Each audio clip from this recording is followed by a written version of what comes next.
Hello everyone, Emily Monette Perry here, founder of Colorfully Conscious.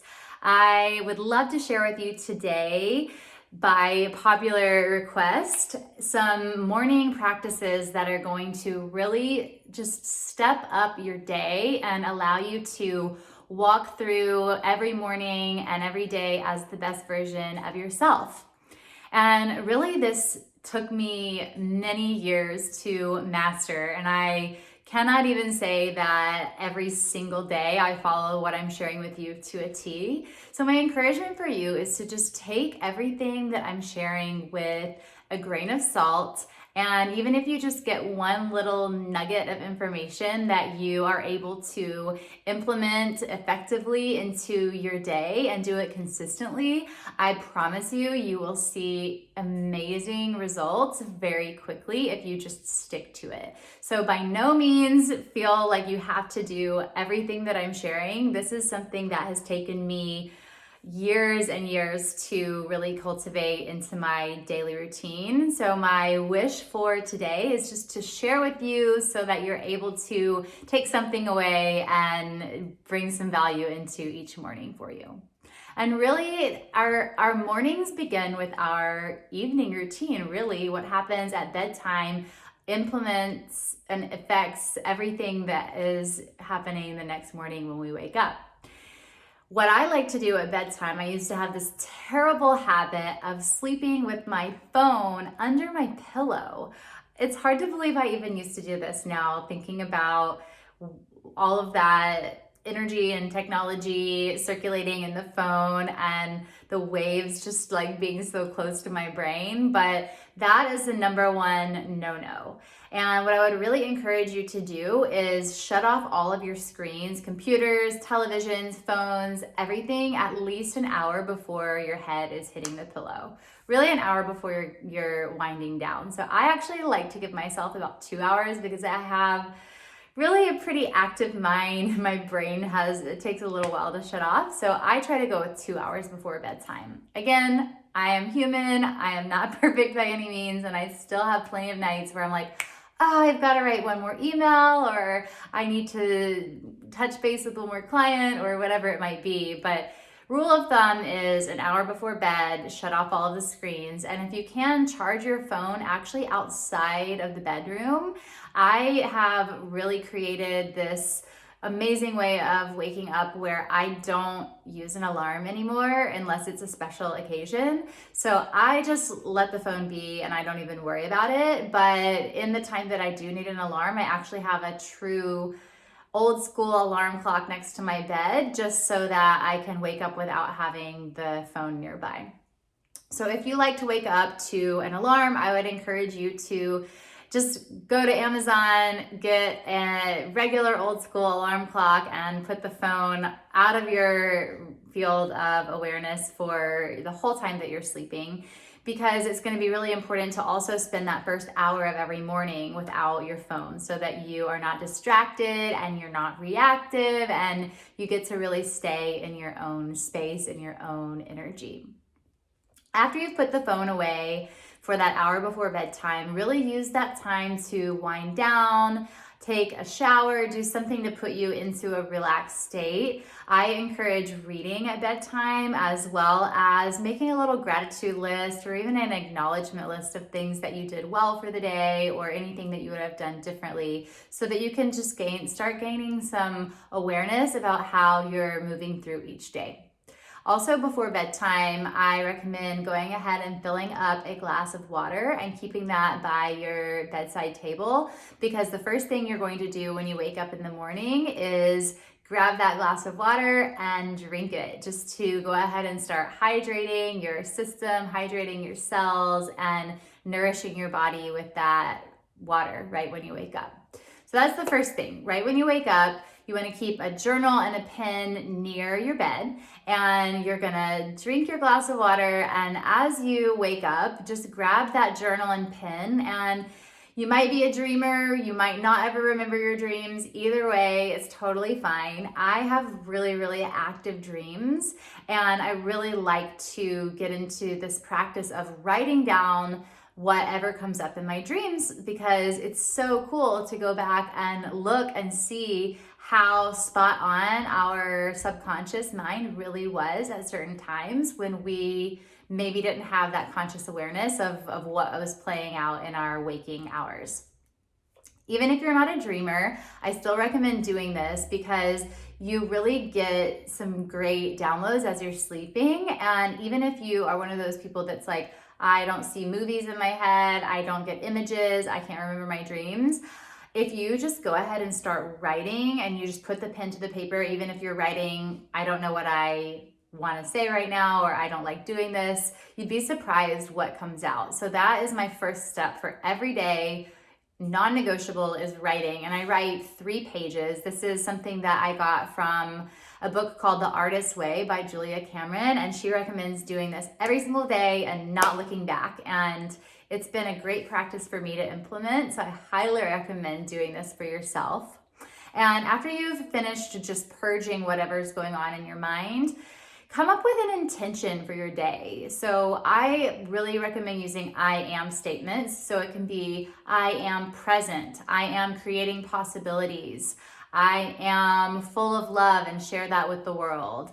And if you're not even going to use an I am statement, just coming up with some kind of feeling that you're cultivating, some kind of emotion that you would like to experience throughout the day. Or if you can't find something for yourself, even focusing outward and creating some kind of intention that you're putting out into the world. It could be like, I create happiness for all of my clients, or I live in a place of gratitude throughout every interaction in my day. So it can be really anything. And again, I went through a phase where I was so scattered and so rushed every morning, but I knew this was really, really important. And I would keep my journal in the passenger side of my car and just jot down these intentions before I would walk into, at the time at the salon, and I would create these intentions for each of my clients. And it always created a much more fluid day than if I didn't allow the time to do that.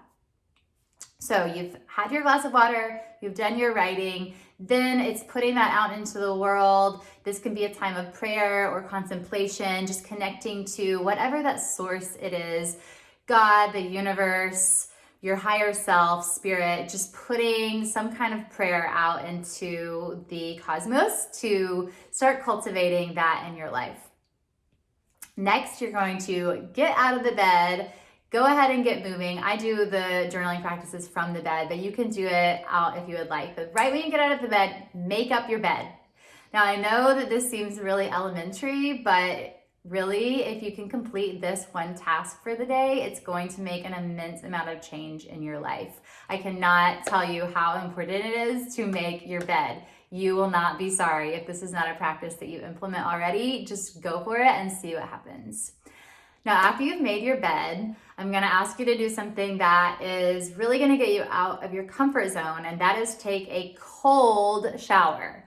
Yes, cold. It's not fun no matter how many times you do it. I cannot say it necessarily gets easier, but you can actually feel the rewards, and it's really, really beneficial. It wakes up your nervous system, it wakes up your body, and it really just moves the energy, and it's so good. The cold therapy is amazing for inflammation. Ladies, any of you who are going through this aging process, you know sometimes you wake up and you have these bags under your eyes, or you feel puffy in your face from something you ate. The cold shower is going to help so much with your skin, with your hair, closing your pores. And even if you just do it for 30 seconds, please just try it and see what happens. And don't just try it once, because if you try it once, you might not do it again, because you're gonna think, wow, why did I do that?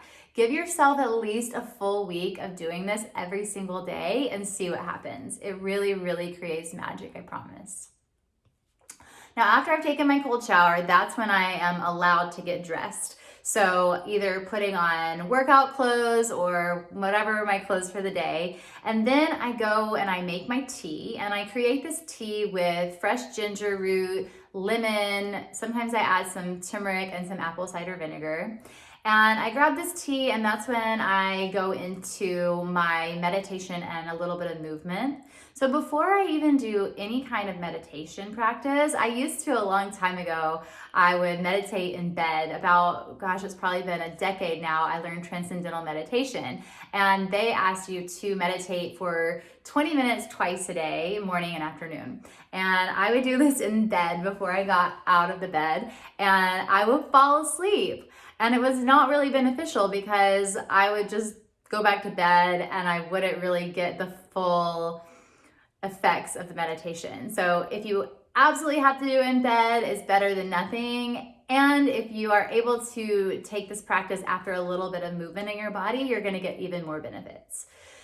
So at that point, I go into a little bit of breath work. I will teach you guys actually at the end of this a little bit of breath of fire that I like to do every single morning. And then I'll just dance or shake my body and move the energy just to wake up a little bit. And depending on how much time I have, sometimes I'll do a Kundalini Yoga Kriya or just a little bit of movement before going into my meditation. And I like to just take anywhere from 5 to 20 minutes to sit in stillness. And I know a lot of people say, I am not good at meditating, I can't meditate, I don't know how to do it. And the truth is, there's really no wrong way to meditate. As long as you're finding time to just be with yourself and sit, allow the thoughts to come and go instead of trying to control anything, and it's as easy as that. And if you need any further guidance on that, be sure and send me a message, and I would be happy to share some more meditation practices with you. So after I've done these practices, then that is when I feel complete, and I either go into a space of journaling again, like writing some things that came up in my meditation, or I really love to read at least 5 pages every morning. And then after I've done that, I'll either do my workout or go ahead and get straight to work. So these are just some practices. You do not have to do all of these things. If you literally just pick one, I promise you, and stick to it, you will see great benefits. And I'd like to just share with you a short breath practice. This is called Breath of Fire, and this is something you can do right when you wake up. If you don't do anything else, it'll at least get that energy flowing and moving inside of your body. So this is going to be a closed mouth breath, and it's equal inhale and exhale, and you want to be pumping the navel with each exhale. So just to allow you to feel what this is going on in your body, I want you to stick out your tongue and pant like a dog. Now the breath is not going to be staying like this with the tongue out, but it's just to get a feel for the breath. So as you exhale, the navel pulls in toward the spine. Inhale, the belly moves out. So it's like this.